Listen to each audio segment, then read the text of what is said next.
बर' बिमानि मेगननि मोदैया बयनिफ्राय देरसिन बर' बिमानि मेगननिफ्राय गोबां मोदै गगासिनो दं। आथिखालाव बिटिआर गभर्नमेन्टआ मा मावगासिनो दङ मा मावाखै आं बेखौ बारा फल' खालामाखै नाथाय नुदों गोबां बिथांमोना फेस्टिभेल खुंगासिनो दङ गोबां रड श' बिथांमोना लादों गोबां मुं खालामनानै बिथांमोना खामानि मावदों दा बेजों बेसे लाब जादों बेसे लाब जायाखै बेखौ इन्टेलेक्सुयेल बिथांमोना जायफोरबो फारि फारि बिथांमोना बिजिरदों बेखौ बिथांमोनहा बुंनो हागोन नाथाय आंनि बादिब्ला दिनैसिमबो गोबां बर' फरायसाफोरा मेट्रिक पास जानानै एडमिसन लानो थाखाय फैसा मोनाखै गोबां बर' फिसाफोरा लोंनो थाखाय दिनैसिमबो दै गैया गोबां बर' फिसाफोरा दिनै न' बां सिमफाय जानानै थानो थाखाय न' गैया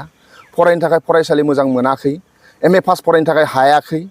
गोबां टपार फरायसाफोरानो एक्सिडेन्ट जादों आं इडुकेसन सेक्रेटारि थानाय समाव सासे टपार फरायसा सासे दंमोन बाक्सानि आं दाखालि बावैसो बेखौ सुइसाइड जानाय गुवाहाटियाव फरायदोंमोन कटन कलेजाव नावबाव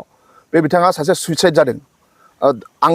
एबसुनि इडुकेसन सेक्रेटारि थानाय समावनो बिथाङा सासे टपारमोन टेलेन्ट सार्चनिबो टपार आरो मेट्रिकआवबो बिथाङा टपार एबसुआ कमल कुमार देरासार बान्था खुङो बिनि बिथाङा टपारमोन दा मा खारनाव बिथांमोना सुइसाइड जाखो ना जोंहा गोबां फरायनायाव नांगौ बादि जोङो सहाय होनो हायाखै नामा समाजनिफ्राय सरकारा जेरै नांगौ बादि फरायसाफोरनो सहाय होनो हायाखै नामा गोबां जोंहा बेफोरबायदि जेंना दङ दा बैफोरबायदि जेंनायाव बांसिन फकास होनांगौ आं सानो मानो होनोब्ला दिनै जोंहा गोबां बेमार आजार जायोब्लानो गोबां मानसिफ्रा बेमार आजाराव केन्सार बेमाराव गोबां रुंसारि जागासिनो दङ आरो गोबां बर' फरायसाफ्रा फरायनो लुबैबाबो फरायनो हायाखै न' बां गैयैबो जोंहा गोबां दङ गोबां माने मावनांगौ खामानि जोंहा गोबां दङ दा ओंखायनो आं सानो बर' बिमानि मेगननि मोदैया बयनिफ्राय देरसिन बर' बिमानि मेगननिफ्राय गोबां मोदै गगासिनो दङ बर' लाइमोनफ्रा दिनैसिमबो साख्रि मोनाखै बिटिआर रेकर्डनि गेजेरजों जोंहा मोनसे माबा दंमोन पेरामिलिटारि जोङो बर' हारिया बड' रेजिमेन्ट बिदोंमोन एनडिएफबिआबो बड' रेजिमेन्ट बिदोंमोन नाथाय भारत सरकारा बुंदों जे इउएनअ ना मायाबा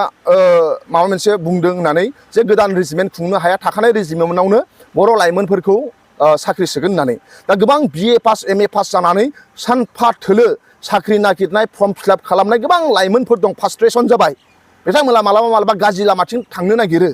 गोसोफ्रा फ्रास्ट्रेसन जायो साख्रि बाख्रि नागिरनानै मोनाखै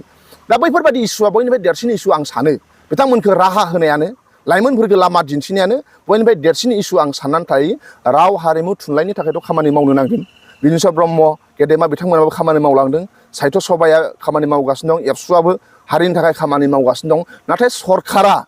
डेभेलपमेन्ट खामानिखौ माव लाइमोनफोरनि साख्रिनि बाख्रिनि खोथा थांना थानायनि खोथा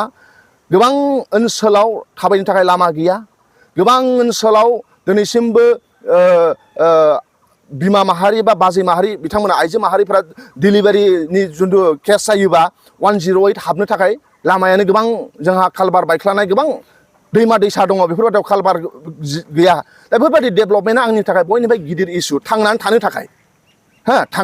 थाखाय जोंहा डेभेलपमेन्ट खालामनो नांगौ आं बेखौ सानो आरो बेखौसो बांसिन रायजो राजानि बड' लाइमोनफोरनि मेगननि मोदै फोरोंगिरिफोरनि मेगननि मोदै बिए पास एम ए पास जानानै थानाय जाय फ्रास्ट्रेसन जानानै दं बिथांमोननि मेगननि मोदै गोरिब आइ आफा जायहा न' थानो थाखाय गैया जायहा दिनैसिमबो बोथिसे ओंखाम मोजां मोनजाया बेमार आजार जाबा नायनो थाखाय फैसा गैया बैफोरबायदि मेगननि मोदैया बयनिफ्राय देरसिन बेखौ बांसिन फकास होनांगौ होननानै आं